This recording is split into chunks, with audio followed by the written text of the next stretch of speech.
¿Qué tal? Rafael Figueroa nuevamente con Calvary Chapel North Texas y el ministerio de Calvary Chapel North Texas en español. Estamos nuevamente para compartir enseñanza bíblica. Y esta vez lo que se llama enseñanza también se reconoce como doctrina bíblica. Y vamos a hablar del tema de la definición de la gracia de Dios. Vamos a hablar en esta ocasión de ese tema tan importante. Hablamos la semana pasada de lo que es la salvación, siempre del punto de vista de la Biblia. Así que vamos a dar una definición de la gracia de Dios en esta oportunidad. La gracia es el favor no merecido de Dios hacia el hombre, la mujer. Es el don libre de Dios a la persona, en la obra de Dios en el hombre. La palabra expresa que la salvación es una bendición no merecida que ha sido prepagada, que Dios da libremente. Dios hace toda la obra involucrada en la salvación de un alma. Así es que tanto el hombre como la mujer no puede ayudar a Dios en obrar su propia salvación, ni puede contribuir a ella. Ella o él solo puede aceptar o rechazar la obra que Dios ya ha hecho y está deseoso de hacer a favor de la humanidad. Así que voy a comenzar a hablarles en esta ocasión de la salvación del hombre, la cual proviene de la gracia de Dios. Cuando hablamos de la salvación, la última vez que yo compartí con ustedes, hablamos de eso, pero no puede haber la salvación si no es por la gracia de Dios. Y voy a utilizar un texto que quizás algunos ya que estudian y leen la palabra de Dios se encuentra en Efesios 2, 8 y 9. En Efesios 2, 8 y 9 enfatiza que la salvación viene por la gracia de Dios y no por cualquier obra de parte del hombre. Ese versículo lee así, ¿verdad? Porque la gracia y por gracia son salvos por medio de la fe, y esto no es de ustedes, pues es un regalo, es un don de Dios. No es por obras, para que nadie se gloríe. Así que vemos aquí que específicamente por medio de la muerte de Jesucristo, Dios ha hecho que la salvación nos sea disponible. Leemos también en Romanos 3, versículos 24 y 25, se nos dice que nosotros somos justificados gratuitamente por su gracia mediante la redención que es en Jesucristo, a quien Dios puso por propiciación por medio de la fe en su sangre. Así que Dios, para restaurar a su pueblo, originalmente el pueblo de Israel al principio le dio una guía, lo que nosotros también conocemos como la ley, la cual incluía obras de cosas que ellos tenían y que no tenían que hacer para así ellos poderse relacionar con Dios. Hoy día también muchos hacen obras para asegurar que tienen una relación con Dios. Y eso es lo que se le llama religión. Pero vean ustedes que el cristiano no debe de vivir a través ni por medio de la religión. La gracia no debe ser confundida con las obras, especialmente las obras de la ley. En aquel tiempo se le daba eso al pueblo de Dios como medio de poder estar bien con Dios. Pero ahora con la gracia de Dios, Él se proveyó a sí mismo en Jesucristo Jesús para que hiciera la obra que nosotros no podíamos hacer. Porque ya se probó que con su pueblo, aun cuando Él le dio una pauta, le dio una guía, le dio la ley para que ellos supieran qué hacer y no hacer para agradarle a Él, ellos fallaron. Y como esa es la situación del alma del hombre, que no puede guardar la ley porque falla en una, falla en todas, Él se proveyó a sí mismo en la encarnación de su Hijo Jesucristo. Así que la gracia nunca debe ser confundida con la ley. Los hombres no son salvos por guardar la ley. Ellos son salvos por gracia. Así que lo siguiente que voy a compartir aquí con ustedes nos habla y nos ayudará a ponerlo más claro. Primero, la ley nos da una obra para hacer. Por otro lado, la gracia nos habla de una obra que ya fue hecha. La ley dice, haz esto y vivirás. Y por otro lado, la gracia dice, vive y entonces harás. Claro, cuando dice vive, es la nueva vida que solamente Cristo puede dar. La ley dice, amarás al Señor tu Dios. Y la gracia dice, de tal manera amó Dios al mundo. Sabemos ese lindo versículo de Juan 3:16. Y claro, no puedes amar a Dios y Dios amó al mundo primero. La palabra dice que nosotros le amamos a Él en primera de Juan 4:19 porque Él nos amó primero. La ley condena al mejor, ¿verdad? Y la gracia salva al peor. En Romanos 3:19 leemos, pero sabemos que todo lo que dice la ley lo dice a los que están bajo la ley, para que toda boca se cierre y todo el mundo esté bajo el juicio ante Dios. Ahora, la gracia salva al peor. Acabo de decir, en Romanos 3:24 dice, siendo justificados gratuitamente por su gracia mediante la redención que es en Cristo Jesús. Romanos 4:5, Pablo escribió diciendo, pero al que no obra, sino que cree en aquel que justifica al impío, al pecador, se considera su fe como justicia. También vemos que en la ley revela el pecado y la gracia revela la salvación. Romanos 3:20 dice, porque por las obras de la ley nadie será justificado delante de él, pues por medio de la ley viene el reconocimiento del pecado. Por otro lado, la gracia revela la salvación. En la carta que Pablo escribió a Tito, Tito 2, versículos 11 y 13, Tito 2, 11 y 13, dice, porque la gracia salvadora de Dios se ha manifestado a todos los hombres, enseñándonos a vivir de manera prudente, justa y piadosa en la edad presente, renunciando a la impiedad y a las pasiones mundanas, aguardando la esperanza bienaventurada, la manifestación de la gloria del gran Dios y Salvador nuestro Jesucristo. Ahora, muchos preguntan, ¿y por qué, si existe esa gracia de Dios de la cual usted está hablando, por qué hay tantas dificultades, crisis y enfermedades? La Biblia nos da un ejemplo de cómo aquellos que ya han dependido de la gracia de Dios para su salvación y tener una nueva relación con Él, cómo ellos han lidiado con la gracia en tiempos de dificultad, en tiempos difíciles, es más, en tiempos de enfermedad. Hemos tratado con esta pandemia ya por un par de años y otros han perecido a través de ella. Y cuando hablo de otros estoy hablando inclusive creyentes, cristianos. Pero vamos a ver el ejemplo que nos da la palabra de Dios en 2 de Corintios, en el capítulo 12, versículos 7 y 9. 2 de Corintios 12, 7 y 9. Pablo dice en estos versículos, dice lo siguiente, ¿verdad?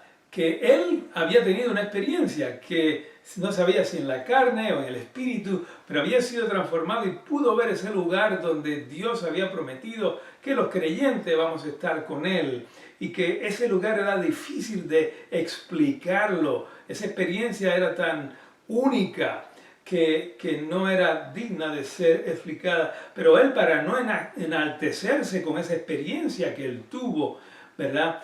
Pues Dios dice que tuvo que mantenerlo humilladamente. Dice así, el versículo 7, en el 2 de Corintios, capítulo 12, y para que no me enaltezca sobremanera por la grandeza de las revelaciones, me ha sido dado un aguijón en la carne, un mensajero de Satanás que me abofetee para no me enaltezca. En cuanto a esto, 3 veces he rogado al Señor que lo quite de mí, y me ha dicho, bástate mi gracia, porque mi poder se perfecciona en la debilidad. Si por tanto de buena gana me gloriaré más bien en mis debilidades, para que habite en mí el poder de Cristo. Esto es lo que hace la gracia de Dios en aquella persona que ha dado su vida a Cristo y que aún así, viviendo en esta tierra, va a experimentar las dificultades que van a sobrevenir, los dardos del enemigo que van a venir contra nosotros. Pero la gracia de Dios sobrepasa todas las dificultades. Hay bendiciones a través de la gracia de Dios. Las bendiciones a través de la gracia traen muchos resultados maravillosos al pecador. 3 de los más grandes de estos resultados son los siguientes. En primer lugar, la gracia de Dios trae salvación. En Tito 2, versículos 11 al 13, ¿verdad? Dice así, Tito 2, 11 al 13, porque la gracia salvadora de Dios se ha manifestado en toda la humanidad, en todos los hombres, enseñándonos a vivir de manera prudente y justa y piadosa en la edad presente, en el tiempo presente. Acabamos de leer ese versículo. ¿Y cómo lo hace? Lo hace renunciando uno que ha tenido esa experiencia con la gracia de Dios, renunciando a la piedad y a las pasiones mundanas, aguardando la esperanza bienaventurada, la manifestación de la gloria del gran Dios y Salvador, nuestro Jesucristo. ¿Y qué significa esto? Bueno, significa que cuando un cristiano nacido de nuevo tiene vida eterna. Y así lo dijo el Señor Jesús en Juan capítulo 10, 28. Y yo les doy vida y no perecerán jamás. Quiere decir eso, que es eterno. La vida nueva que Cristo da no perece, porque la dio Dios. Y la vida que Dios da es perfecta. Al vivir aquí en la carne, al vivir aquí en esta tierra donde reina el pecado, parece que no hay perfección. Pero la vida y la transformación que Jesús da al alma de aquella persona que se arrepiente y le recibe como Señor y Salvador, esa vida nunca, jamás perece. Usted no tiene que temer que usted va a caer y a ser arrebatado de esa vida que Dios le ha dado. La otra cosa que nos da y la otra bendición que el Señor nos da a través de la gracia es la justificación, ¿verdad? En Romanos 5:1 leemos lo siguiente: justificados pues por la fe, tenemos paz para con Dios por medio de nuestro Señor Jesucristo. Y esto significa que Dios considera a una pecadora, a un pecador que ha creído en Cristo, como si no tuviera ninguna culpa. Justificados pues por la fe, tenemos paz para con Dios por medio de nuestro Señor Jesucristo. Tenemos paz porque Él tomó la culpa que yo hubiese cargado en mi conciencia todos los días, ya se la entregué a Él. Como hombre, como mujer que se arrepiente y diga, Señor, no puedo vivir más en el pecado. Toda la culpa de mis malas obras pasadas te las entrego a ti. Dios pagó los pecados. Como hemos dicho anteriormente, los pecados son los anteriores, los presentes y los futuros. Los cargó. Y por eso es que el cristiano, la persona que ha nacido de nuevo, tiene paz para con Dios por medio de Jesucristo. La otra bendición y la última que quiero compartir, que nos da la gracia de Dios, es que tenemos entrada delante de Dios. Romanos 5:2. Romanos 5:2 dice, por medio de quien también hemos obtenido acceso por la fe a esta gracia en la cual estamos firmes y nos gloriamos de la esperanza de la gloria de Dios. ¿Por medio de quién? Por medio de Cristo Jesús. Hemos obtenido acceso a la fe, a esta gracia. en la cual estamos firmes y nos gloriamos en la esperanza de la gloria de Dios. ¿Qué significa esto? Bueno, significa que un verdadero creyente puede entrar en la presencia de Dios en oración. ¿Qué quiere decir oración? Hablar con Él, escuchar de Él, sabiendo que sus promesas están ahí, especialmente cuando usted lee la palabra de Dios. Vea que las promesas de Dios son sí, sí, ¿verdad? Nunca dejan de cumplirse. Y uno debe apropiarse de esas promesas y orar al Señor. Ahora podemos tener acceso a Él porque Él está sentado a la diestra de Dios, intercediendo por cada una de sus hijas y de sus hijos. Así que no está ya uno más separado de Dios por causa del pecado. Porque Jesucristo cargó esos pecados en la cruz y ahora han sido enterrados, ¿verdad?, a lo más profundo del mar, tan lejos como está el oeste, el este del occidente, ¿verdad? Así están también lejos nuestros pecados de nosotros. Sí, usted va a decir, pero yo todavía fallo, peco. Pero donde sobreabunda el pecado, más sobreabunda la gracia de Dios. Y por eso es que quisimos hablar de eso en esta ocasión contigo, para que tú tengas confianza y tengas paz en tu corazón. Quizás tú todavía no has entregado tu vida a Cristo. Y dices, ¿cómo es eso de entregar la vida a Cristo? Esta vida que estás viviendo sin Cristo, puedes entregarla a Él con confianza. ¿Qué confianza? Fe. La puedes entregar. Dice, Señor, ya yo no puedo y no quiero seguir viviendo en una vida de pecado. Quiero entregarla a ti. Porque aquel que te conoce, aquel que te creó para buenas obras en la salvación, es el único que puede transformar tu alma. Es el único que puede santificar, en otras palabras, moldearte a ser cada vez más como Él es. La palabra nos habla mucho de eso y muy pronto vamos a hablar de otros temas, de otras enseñanzas bíblicas que nos habla aquí. Vamos a hablar de lo que verdaderamente es el pecado, vamos a hablar de lo que también nos habla del perdón. También vamos a hablar del infierno, lo que dice la palabra del infierno. Mucha gente no cree en ese lugar y eso es una de las cosas de las cuales somos salvos, de no ir a ese lugar. También vamos a hablar de otros temas muy, muy importantes que están aquí en la santa palabra de Dios. Quiero terminar este estudio diciéndote lo que dice la palabra de Dios en Hebreos 4, versículos 14 al 16. Si tú todavía te sientes que estás alejado de Dios, de hacer la voluntad de Dios, quizás fuiste mucho a la iglesia cuando eras pequeño, en un tiempo atrás quizás, y es más, aún hasta leías la palabra de Dios y sientes que te has alejado de Él, tú te puedes acercar a Dios. Él nunca se aleja de ti, Él siempre está listo, ¿verdad?, a servirte. Él vino a buscar y a salvar lo que se había perdido, dice Él en los Evangelios.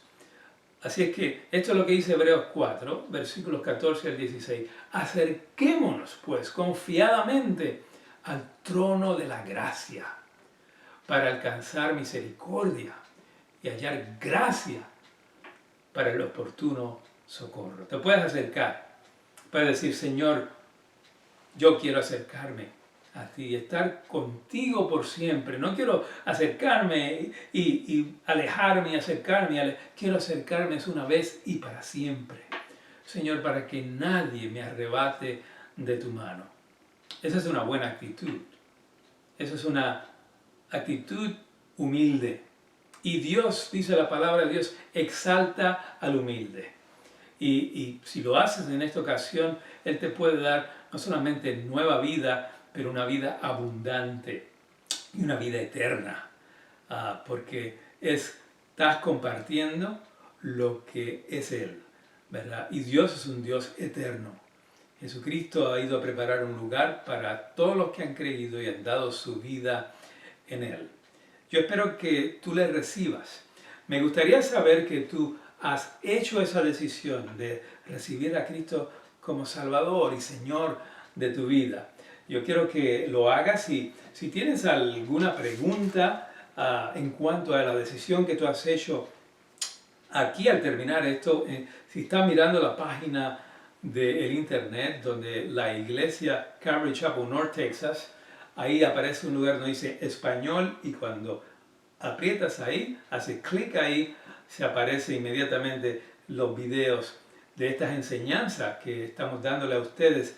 Y ahí abajo del video aparece un lugar donde tú puedes poner tu nombre, tu apellido, si quieres tu dirección, pero también puedes poner tu teléfono o en qué forma nos podemos comunicar, o si tienes alguna pregunta ahí la puedes poner también, ¿verdad?